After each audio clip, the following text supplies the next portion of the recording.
Pagbasa mula sa sulat sa mga Hebreo. Bawat saserdote ay nakatayong naglilingkod araw-araw at naghahandog ng iyon at iyon ding mga hain. Subalit hindi makapapawi ng kasalanan ang mga haing iyon.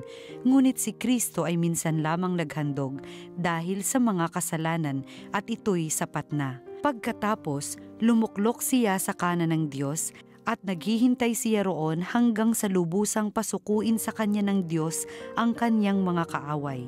Sa makatuwid, sa pamamagitan ng isa lamang paghahandog ay kanyang pinapaging banal magpakailanman ang mga nililinis niya. Ang Espiritu Santo'y nagpapatotoo rin sa atin tungkol dito. Unay sinabi niya, "Ito ang aking magiging tipan sa kanila." Pagdating ng mga araw na iyon, sabi ng Panginoon, "Iuukit ko sa kanilang puso ang aking mga utos at itatanim ko ang mga ito sa kanilang mga isip." At kanya ring sinabi pagkatapos, "Hindi ko na aalalahanin pa ang kanilang mga kasalanan at mga kasamaan, sapagkat ipinatawad na ang mga kasalanan, hindi na kailangan pang maghandog dahil sa kasalanan." Ang salita ng Diyos. Salamat sa Diyos. Ika'y paring walang hanggan katulad ni Melkisedek. Sinabi ng poon sa hari ko't Panginoon, "Maupo ka sa kanan ko hanggang ang kaaway mo ay lubos na mapasuko pagkat iyong matatalo." Ika'y paring walang hanggan katulad ni Melkisedek.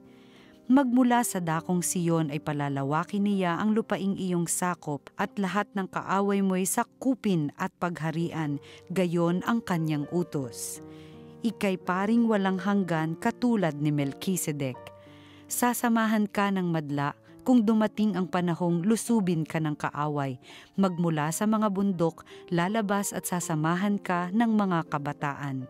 Ika'y paring walang hanggan katulad ni Melkisedek. Panginooy may pangako na ito'y tiyak mangyayari, ganito ang kanyang saysay. Katulad ni Melkisedek, gagawin kang saserdote na hindi na wawakasan. Ika'y paring walang hanggan katulad ni Melkisedek. Ang mabuting balita ng Panginoon ayon kay San Marcos. Noong panahong iyon, muling nagturo si Jesus sa tabi ng lawa ng Galilea. Pinagkalipumpunan siya ng napakaraming tao, kaya't lumulan siya sa isang bangkang nasa tubig at doon naupo. Ang karamihan naman nasa dalampasigan, nasa gilid na ng tubig, at sila'y tinuruan niya ng maraming bagay sa pamamagitan ng talinghaga. Ganito ang sabi niya, "Pakinggan ninyo ito. May isang magsasaka na lumabas upang maghasik. Sa kanyang paghahasik ay may binhing nalaglag sa daan. Dumating ang mga ibon at tinuka ang mga iyon. May binhi namang nalaglag sa kabatuhan. Agad sumibol ang mga iyon, sapagkat manipis lamang ang lupa doon. Ngunit nang tumindi ang sikat ng araw, nalanta at natuyo ang mga binhing tumubo. Palibhasay walang gaanong ugat. May binhi namang nalaglag sa dawagan. Lumago ang mga dawag at ininis ang mga binhing tumubo, kaya hindi nakapamunga. At may binhing nalaglag sa matabang lupa, at ito'y tumubo, lumago at nag-uhay na mainam. May uhay na tig-30, tig-60 at tig-100 ang butil." Sinabi pa ni Jesus, "Ang may pandinig ay makinig." Nang nag-iisa na si Jesus, ang ilang nakarinig sa kanya ay lumapit na kasama ang 12 at hiniling na ipaliwanag ang talinghaga. Sinabi niya, "Sa inyo'y ipinagkaloob na malaman ang lihim tungkol sa paghahari ng Diyos. Ngunit sa iba, ang lahat ng bagay ay itinuturo sa pamamagitan ng talinghaga. Kaya nga't tumingin man sila ng tumingin ay hindi sila makakita, at makinig man ng makinig ay hindi makaunawa. Kundi gayon, marahil sila'y magbabalik loob sa Diyos at patatawarin naman siya." Pagkatapos tinanong sila ni Jesus, "Hindi pa ba ninyo nauunawaan ang talinghagang ito? Paano ninyo mauunawaan ang ibang talinghaga? Ang inihahasik ay ang salita ng Diyos. Ito ang mga nasa daan na nahasikan ng salita." Pagkatapos nilang mapakinggan ito, pagdakay dumating si Satanas at inaalis ang salitang napahasik sa kanilang puso. Ang iba'y tulad naman ng napahasik sa kabatuhan. Pagkarinig nila ng salita, ito'y agad nilang tinatanggap na may galak. ngunit hindi naman ito tumitimo sa kanilang puso, kaya't hindi sila nananatili. Pagdating ng kahirapan o pag-uusig dahil sa salita, agad silang nanlalamig. Ang iba'y tulad ng napahasik sa dawagan.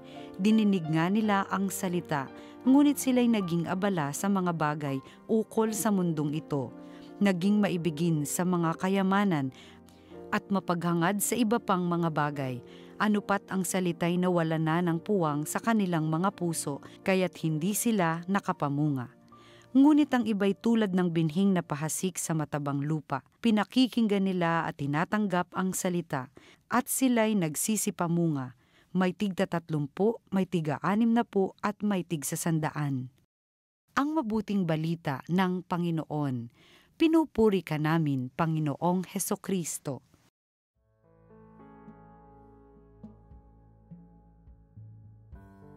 Isang mapagpalang araw po sa inyong lahat. Pagbati po sa inyong lahat na sumusubaybay dito po sa TV Maria at sa Salita ng Diyos, Salita ng Buhay.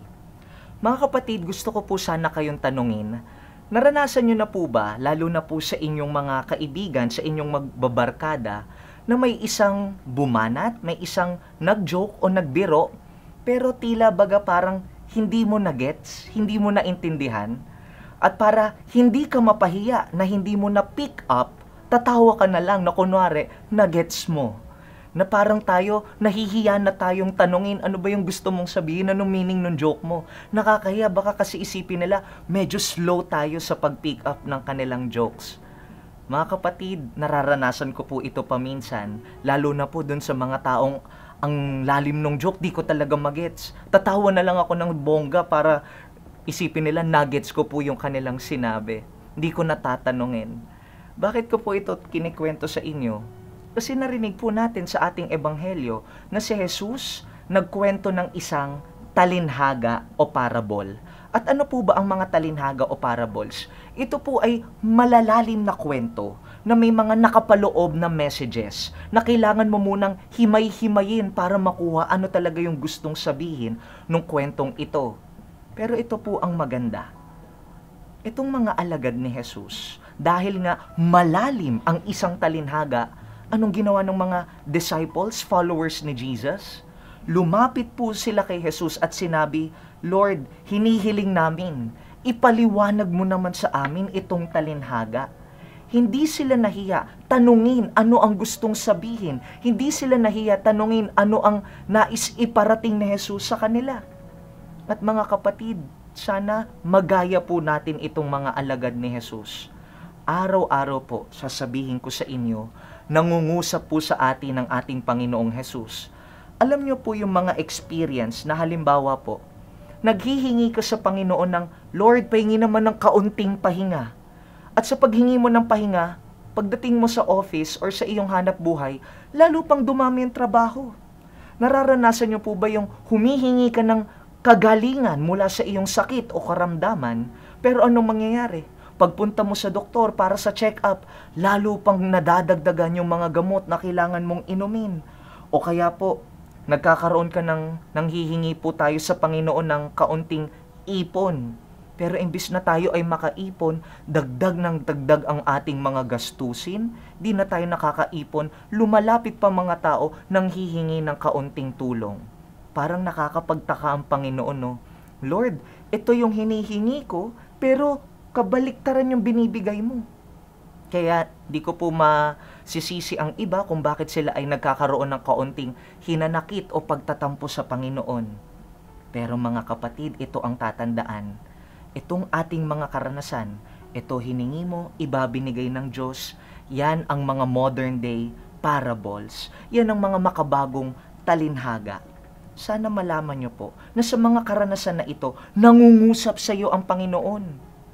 Hiling niya lang po, sana katulad ka ng aking mga alagad.